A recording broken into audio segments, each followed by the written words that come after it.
Number वार्डातून जे उमेदवार उभारलेले आहेत आपले चैतन बापू देशमुख आणि सुवर्णाताई गाडवे यांनी पहिलं केलेले आहेत कामं. आमच्या इथं पण केलेत, लाईटी लावलेत, रस्ते बनवलेत, ते त्यांनी केलेत. आणि आता आम्हाला पण या बापूंनी पण आश्वासन दिलेलं आहे आणि आम्हाला वाटतंय की ह्यांनी करतील खरं.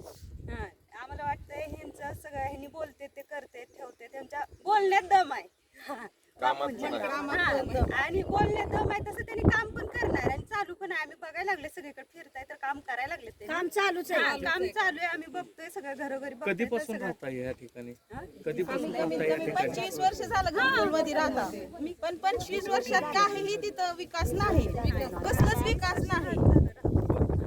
मग आता आम्ही नगरसेवकांनी काय काम केलं ग? नगरसेवक तिथं कधीच बघितलं नाही. आम्ही कधी आलेलं बी बघितलं नाही आणि गेलेलं बी बघितलं नाही. आमची इतकी तिथलं तक्रार आहे ना, कोण सुद्धा बघत नाही. कारण की त्या दिवशी आलते, मी स्वतः त्यांना बोलले की आम्हाला ही नाही गटारीचं तर इतकं प्रॉब्लेम आहे. आमच्या तरणात पोरी बकेट घेऊन रस्त्यावर जाते ती. आमच्या इकडं कधी कचऱ्याची गाडी येत नाही ना, कधी सांडपाण्याची आम्हाला सोय नाही ना, कसलीच सोय नाही. आम्हाला इतकं त्रास आहे तिथं. आम्हाला असं वाटतं की आम्ही माणसात नाहीच. तिकडं घरकुलची माणसांना इतकं थर्ड क्लास समजते ती ना, तिकडं कोणच येत नाही. आता तुम्ही काय ठरवलंय ह्या निवडणुकीत? आम्ही फक्त ठरवलंय की आम्ही फक्त पहिल्यांदा आता ह्यांनी इलेक्शनला उभारलेली आहे, कारण आमचा हक्काचा माणूस आहे.